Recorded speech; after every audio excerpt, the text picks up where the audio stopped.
Hey guys, I got another video here for you. This one's going to focus more on framing. You just saw me cut up these plates. I'm going to do a simple layout on plates, some wall plates, and we're going to put together this wall. I'm going to lay it out in such a way that we're also going to have an opening for a window. So I'll go through some of the details on that. I've got the window back here. Some of you might recognize this from that Friday afternoon that we did. It's going to be something similar to that, although I might touch on some things that I didn't then, so stay tuned. So first thing we're going to do is we're going to do layout on this. So I'm going to bring you in so you can get a better look on when we're doing the layout on the plates. So I hope this works out well. What I'm going to do is I'm going to lay out this big plate first. I try to get you overhead so you can kind of see what I'm doing, but I've made these plates 5 feet long, 60 inches long, and we're going to lay it out for a 16-inch on center stud layout. So when you're doing a layout like that, the idea is that you lay it out in such a way that the panels will work out, the sheeting will work out to be half on a stud. So if you just went 16 inches and then the X forward, if you started a panel on the edge of here, of course that panel, once you got to 48 inches, wouldn't reach that stud. So I always like to do a 3/4 inch back layout. So X, that's our first stud on the edge here. We're just going to lay out this plate and then we'll transfer them over. So 15 1/4 because we're using 1.5-inch studs, X forward. 31 1/4, X forward. 47 1/4, X forward. And then we'll have a stud on the end of this wall with an L because there's going to be an intersection on the end of this wall. So then what we do is we take our speed square and we transfer these lines across. What I've not done here is I've not laid out our window yet. So I'm just doing a simple 16-inch on center layout here. So now, when we put our panel on here, the edge of that panel will be halfway on this stud here. Hope you guys can see that and understand what I'm talking about. So I've got that one laid out. Now, in this wall, we're going to put this window. So what we're going to do is we're going to center the wall, center the window in this wall. So we've got a 60-inch long wall. So 30 inches would be the center of that wall. Okay, we'll transfer that across here. Now, we're going to go over the window here. This window is a single slider. This is actually a North Star window, one of our favorite windows. And so this is what it's going to look like on the outside. There's your nailer fin. But what we really want to measure is the inside frame dimensions here. So there's the window frame size, and then there's the rough opening size, or RSO, rough stud opening. So this frame measures 32 inches wide, 16 inches tall. Windows and doors are always measured that way. You always measure width by height. So if there's a garage door, it's a 9x7. That means it's 9 feet wide, 7 feet tall. So same with windows and doors. Always do width by height. So this is a 32 by 16 inch window. So I like to write that down. Okay, 32 by 16. I'm going to set that aside for a minute. Now your rough opening has to be a little bit bigger than that. I like to see half inch around every window. I just find that that's a nice easy number to work with. So if our window is 32 by 16, our rough opening needs to be 33 by 17. That puts a ½ inch all the way around the window. Gives you a little room for, settling. Also, if your framing isn't perfect, which it rarely is, but it should be close. But if it's not perfect, then you can adjust the window to be level. So our window opening is going to be 33 by 17. So our rough stud opening needs to be centered on that. We need to go 16.5 to one way, and then our cripple, or our jack stud, or whatever you call it. I'm going off the center here. So then 33 over here is our other cripple. This gets a little complicated because I've already got these X's on here. I'm going to change those to O's because those are not full studs anymore. These are going to be jack studs, or whatever you call them. There's a bunch of different names. So I've got my cripple here, then I move 1.5 inches over, and I mark my stud. So I've got stud, cripple, jack stud, and then here, and it gets a little ugly sometimes, right? I've got this line here, that line there, an X and O. It kind of gets messy. In these instances, sometimes I find it's nice just to get a Sharpie marker out. So I've marked 1.5 inches over. A lot of speed squares will have 1.5 inch mark there. This one doesn't have that. What we'll do is we're going to mark that with a Sharpie marker. That way there's no confusion. Generally, the guy that's doing the layout is not the guy putting out the wall, putting together the walls. So if you use a Sharpie, that makes it real simple, right? Put our O's back on there, transfer our lines over, O. So that's our layouts. So this wall has been laid out. Here's our L corner, X, and I like to put a line. I've seen a bunch of different ways of doing that as well. So now I'm going to lay out this next small wall. This is going to be the intersecting wall. This one's going to come across this way, off of there. This is going to be even simpler. So this is about a 2 foot long piece of wall. Again, we've got our X. This is not as crucial, but 15 1/4. And then we've got an X down here. So 15 1/4 is our line. X forward. Very simple, okay?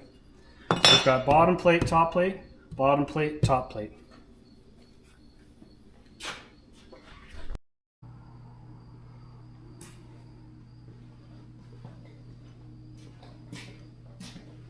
Okay guys, it's a few days later, actually 4 or 5 days later. So I'm going to jump back into where we were at on this framing. I've pre-cut a bunch of stuff for framing up these 2 walls. I just want to run through a few things with you so that you're aware. This is how I like to label. Everybody's got a different way. This is just kind of the standard that I know of, but yeah, again. So I've got a sill here. This goes underneath the window, obviously. These are sill jacks. I'll explain those to you as well, but they go underneath the sill and support that. Here's our header. You'll see a curve I've drawn on there. Here's our cripples or jacks or whatever you want to call them. This supports both ends of the header. And then these are our studs. I've made these studs quite short because for demonstration purposes it's a lot easier to do it this way, and because I plan on going a little further down the road with this framing. So just so you know. What I've done here, I'm not sure that you can all see this, but I've crowned all of these studs. Bowed is another word that some people like to use. But basically what I've done is I've drawn an exaggerated curve to which way this board is already bent. So on our headers, for instance, I've got them curved, got them bowed. So when we install this header, we put it this way so that it has a natural arch to it to support the load. It's a double header with a plywood piece in between. I've pre-cut all this off camera just because it was easier. Same with our cripples, they're all crowned. So when we put this together, if our stud is in this position, we're going to install our cripple in the opposite orientation so that they can kind of counteract each other and try to get that straight. So I'm going to start assembling a few pieces here. I'll take you through the different ways that I see that this should be done. Okay guys, so the first piece to this puzzle is I'm going to assemble the L corner. That's this piece. I've got this marked with an X and a line. So this will be the corner of this exterior wall. So what I like to do is I'll just lay 2 studs beside each other. This just gives you support for while you're assembling. I try to pick the straightest studs I can when I'm doing this, just because the straight corner is so much easier to work with, but sometimes you don't have a choice. I'm using some scraps that I had kicking around, so you know, you get what you get. So I like to flush this up here. I'd like to make sure that this stud is hanging past this L a little bit. You definitely don't want it in that orientation. You want it, and this is exaggerated, you want this stud hanging in a little bit more. So we'll assemble that. Get your hands out of there. Don't nail right on the end. It's just going to blow that 2x4 to pieces. Then work your way down. You can bend this one way or another to kind of get these two to match up. Every 16 inches, 24 inches, whatever. You use your discretion on that. See how I can actually bend this back out this way by pulling on that end? I've got some leverage. This nailer is quite violent. I do like to use the air nailers. This one's new, so I'm just learning it. Okay, and then the one at the end here as well. Don't nail way out here. It's just gonna split that thing, especially dry lumber. So stay 6 inches away. Okay, so we've got our corner assembled now. That's plenty strong. As you can see, this lumber has come from some other jobs, but it's good enough for what we're doing. So the next thing I'm going to assemble is our stud cripple for around our doors, around our window. So this stud is crowned in the upward position. This right now is up as well, so we're going to flip that around, go opposite. Okay. I like to lay them down on a flat surface. That way you can line up your bottom here very nicely. Feel the outside. I like to angle these just so that it's not blowing out the other side. It's up to you though. Usually what I'll do is 2 on the end, and then I'll stagger them every 16 inches. One side, other side, one side, other side. Okay, back and forth. Same principle, you can use the end here to leverage it the way you need to. Sometimes that's hard. It's not going to be easy. Sometimes you got to get Buddy to help you, okay?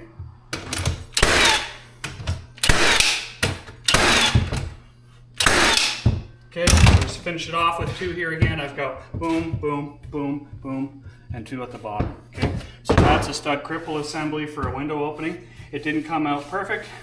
This lumber is actually pretty crooked, but I did my best to get it as close as I can. It would have been nicer if that had been more flush, okay? So I'll assemble the other one off camera, and then we'll come back and do the header. So we'll put together the other side now. So again, I've got this stud crown. You can see the moon shape on there. And here's our cripple, or jack stud, okay? I've got that marked with a C. So I don't want to put it on top in the same position. I want to put it the opposite way. So we're going to go this way so that those 2 counteract each other and hopefully straighten it out. It is more work because you're going to have to fight the crowns in those 2 to get them to line up, but in the end you'll get a better product. So start with 2 here, a little bit of an angle. Ooh, I like this gun. Okay, so I've got this end pulled over because I'm trying to get this lined up. Nail in there. I'm using 3 1/4 inch nails. That's typically what we use in the framing nailers, okay? I'm going to put 2 in here just because there's a bit of a gap in here. Sometimes you got to tighten that up. Sorry, a little loud if you got headphones on. We're going to continue down here. Sometimes you gotta get some muscle on it. There's just no way around it.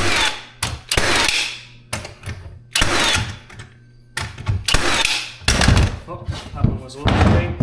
If you do that, just bend them over. When you're standing the wall up later, you'll thank yourself for doing that, okay? Some guys I know like to put them in straight. That way, you have to disassemble it. You can just tap the nails back out. That's not my plan here. My plan is for this thing to stay together for a while. Next, we're going to assemble our header. So I've got 2 pieces here. I'd like to explain a little bit about headers. This is a way oversized header for this small of window, but it's just more for show, okay? What I like to do when I'm making 2x4 wall headers is the filler piece between the 2 pieces of lumber has to be less than 1/2 inch. I know nominally it should be 1/2 inch. You've got 1.5 inch, 1.5 inch makes 3.5. It never works, okay? And what it does is it creates a real headache when you go to trim that window out later. The drywall will have a bulge around it because the header will be thicker than the wall is. So what I like to do is I like to get a piece of 3/8. Some guys use 7/16 aspenite. That works as well, but you got to make sure they're tight. So we're basically just making a sandwich here. Now, this one I've got that, I don't like having it pointed that way. I'm going to have it pointed this way. So we've got the crown in this position. We lay our plywood on top. As you can see, I cut this off camera, but I cut it significantly smaller than the header. It does not need to be protruding, and it doesn't need to even be flush. It's just a filler. It has no structure to it. It's just basically so that when we're done, the header is the right thickness. So then I'm going to add the other header on top. This is where it really pays to take your time. Notice I've got both of them crowned in the same direction. This is a little different than the stud and cripple where we went opposite to straighten them. This is more of a structural instance. You want that to be pre-bent upwards so any loading would straighten it out. Okay? So with headers, 2x6 gets 3 nails every foot to 16 inches, okay? And make it obvious because the inspector sometimes looks for it. So you can drive these in straight. 1, 2, 3. Okay, this is a 36-inch long header, so I'm going to split it in thirds. Okay, so I've got another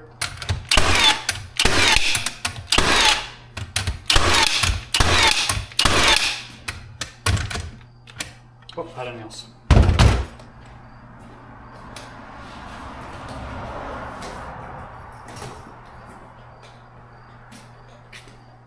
This nailer's easy, just slide them in.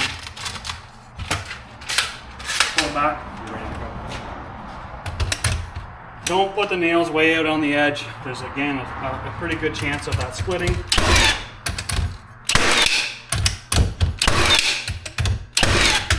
I don't mind if you angle them a little bit, it doesn't hurt. It actually helps them to stay together better. So this header, when we're done, is about 3 7/16, which is better than 3 9/16 because then you get the bulge around there. So next thing I'm going to do is I'm going to start assembling this wall, so I'll bring you back in for that. Okay, so when assembling doors, or when assembling walls, I like to do the windows first. Some guys do it the opposite way. Again, whatever works for you. I don't need to make this into a big federal case. I just like to see it all done the same. So what I've got here is I've got XO, so I've got my stud and my cripple. Do not hold your hand here. We've had 3 guys injured this way. Don't do it. First off, start on the bottom nail. Hold your hand back here. Make it flush, hold it tight, pull it through, okay? I also don't mind if you dovetail these a bit. It doesn't hurt.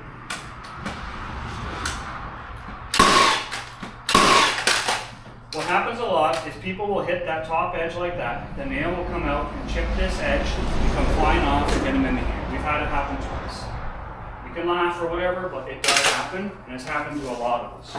Just be aware of that, okay guys? So I'm going to get my other stud cripple in over here. Nail the bottom first.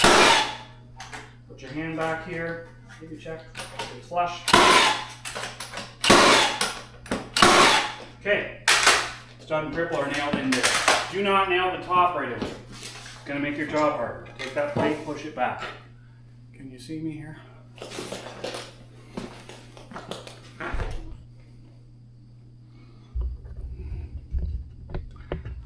I might edit that out. So we're going to install our header next. Our header has to go in here.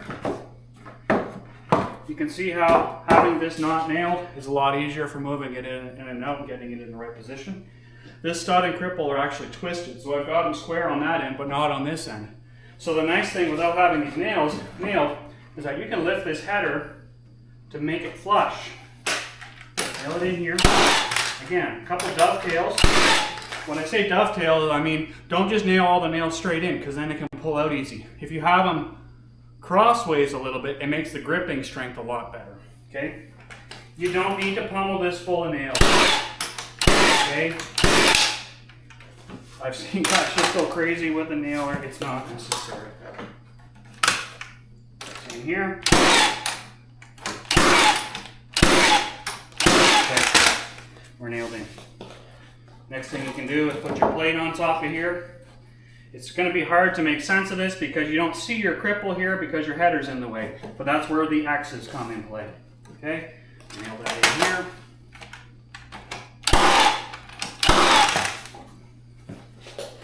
Nail this in here. And then you can check and make sure this header's flush. Please don't get carried away. Okay? 3 nails, plenty. It's not going anywhere. So, we've got our stud cripple, and our header installed. Next thing we're going to set is our sill plate. The tendency is for you to just put this in there and nail it. Don't do it. Take it down here, lay it in position, and you're going to have to transfer these O's over. If you do that now, it's a lot easier. Otherwise, you got to get your tape measure. So I'm just transferring that. I've got this lined up where it's going to be. Okay, oh. Now, this one's a little bit weird.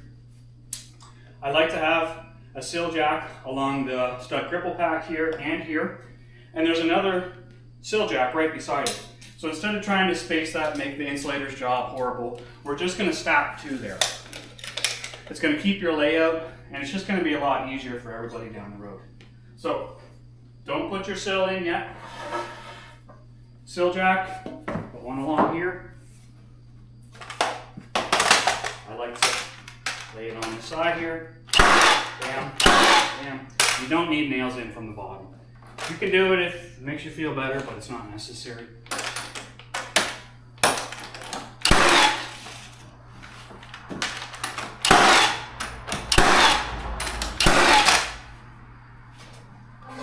Sill jack, other side.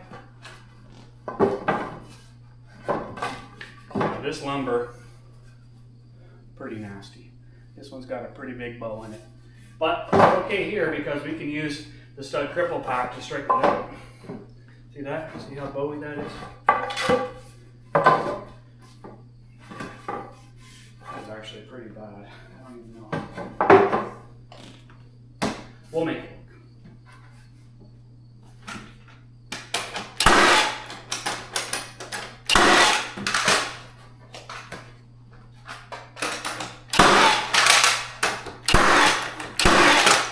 Got to tighten these up. Don't trust the nailer. Put them in tight. Get your hammers forward. It's all got fancy stilettos and all the other stuff. Use them. So our sill. Make sure I got my orientation correct. Goes in here. It's nice when it's tight like this. You don't have to snug it up later. Okay, so I've got those in place. Again, the tendency is to fire a whole bunch of nails in here. It's not necessary. One.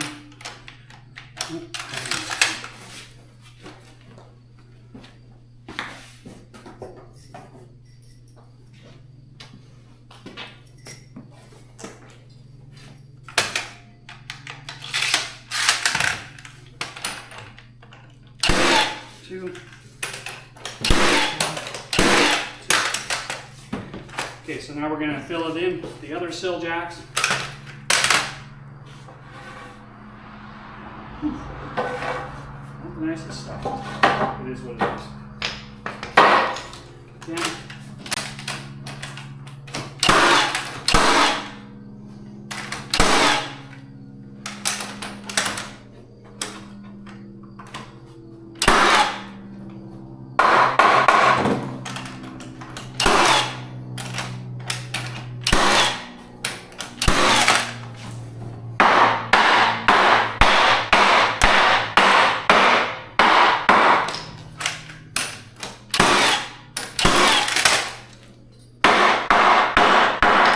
You gotta get stuff tight, okay guys? Don't leave it loose because you're lazy. You gotta do it.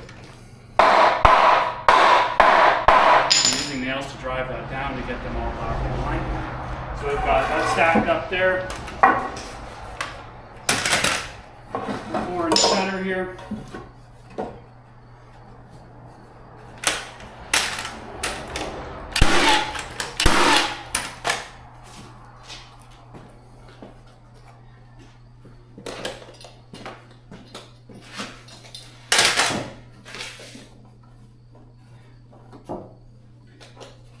Pretty crooked, so I'll show you a trick. I'm going to nail the bottom first, and then you got to twist them. And what I've seen done before is this. So you're actually using the nail to drive that. This lumber is really dry, a little bit cranky, and so it doesn't always want to work the best. So next I'm going to put my studs in, my corner studs.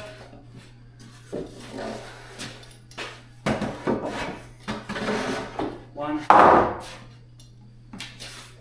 This is not so much a corner stud as more just a finishing end stud. Sometimes it's nice to get these in beforehand, but the problem is you take away all this access you have for nailing here. Now I nailed it in this way, but up at the header, if you have these studs in, and sometimes the layout gets them closer to the window, there's no way to nail that header nicely. You're just making it harder. So, take a head when you're framing.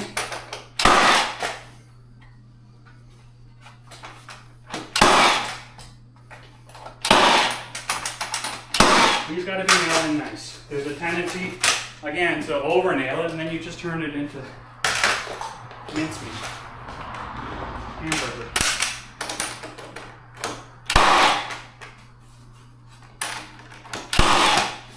check down here. Make sure you're up high enough.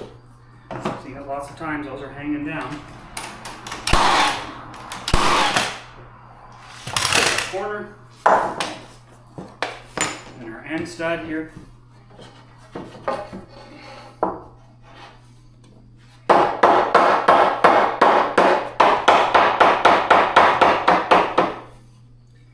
we go, nice and flush. At the top. Get your fingers out of there.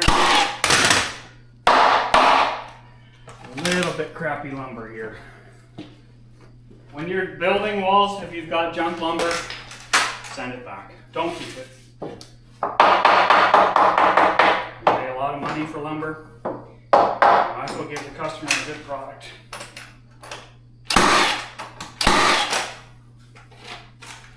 Okay, so that's the main wall here. Next I'm going to put together the little corner wall. Okay, I've got this other little wall set up here on top of the one I just built. I find it's nicer to work off the ground a little bit. This is the intersecting corner that's going to intersect with that corner there. I'll show you a little bit later, but what I've done is I've got all my studs laying here. They're crowned all up. Okay, this one's got a curve in this direction as well, which is helpful for assembling the corner. What we're going to do though is we're going to assemble this stud an 1/8 of an inch back from this edge, okay, not flush.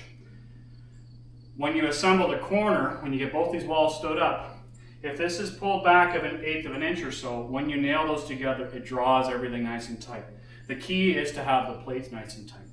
So I'm going to nail these in for a minute, and then we'll probably stand some walls up, and then you can see how the assembly together fits better.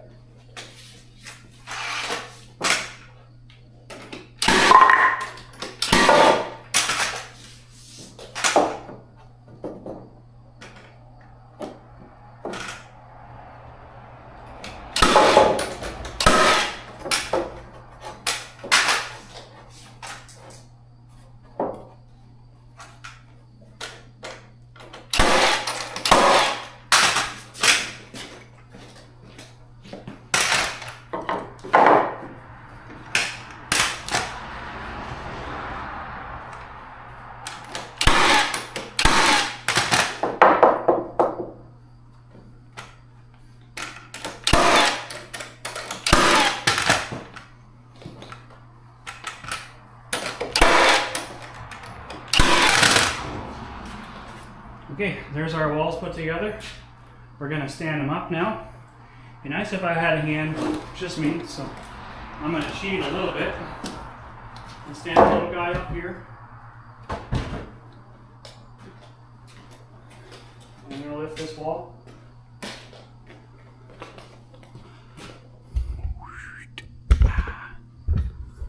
Get you reoriented.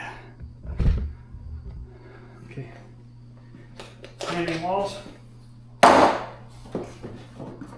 Okay. There's our wall stood. I haven't put top plates on. I felt it'd be easier to do that afterwards. So what I'm going to do now is I'm going to take this and lean it against that bench. Typically you'd have somebody nail a brace on right away. This is the intersection that I was talking about earlier. I can get you in nice and close on that.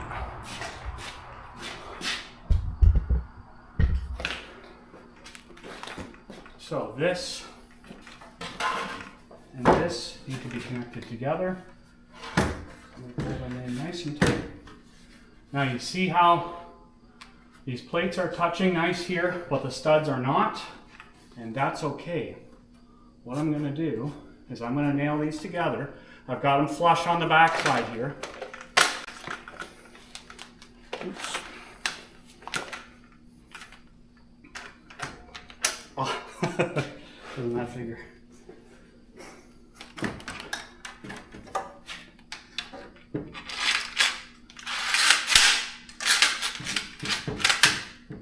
Try that again. Don't nail right at the top of the stud. It's just going to pulverize it.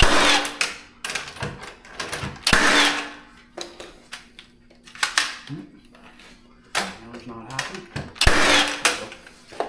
I find this first one holds it tight. The second one is what draws it in close because it's going through, it's going into the other L stud here. Let me bring you around the other side.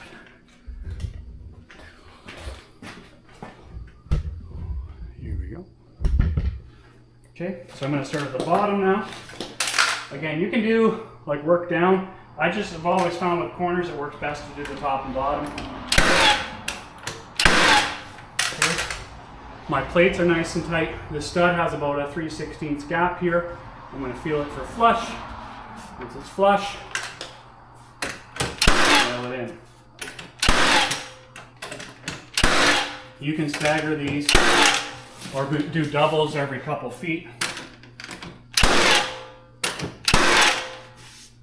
Once that's done, just check and make sure it's tight. If it's not tight, tighten it up. Okay? So that's a nicely completed corner.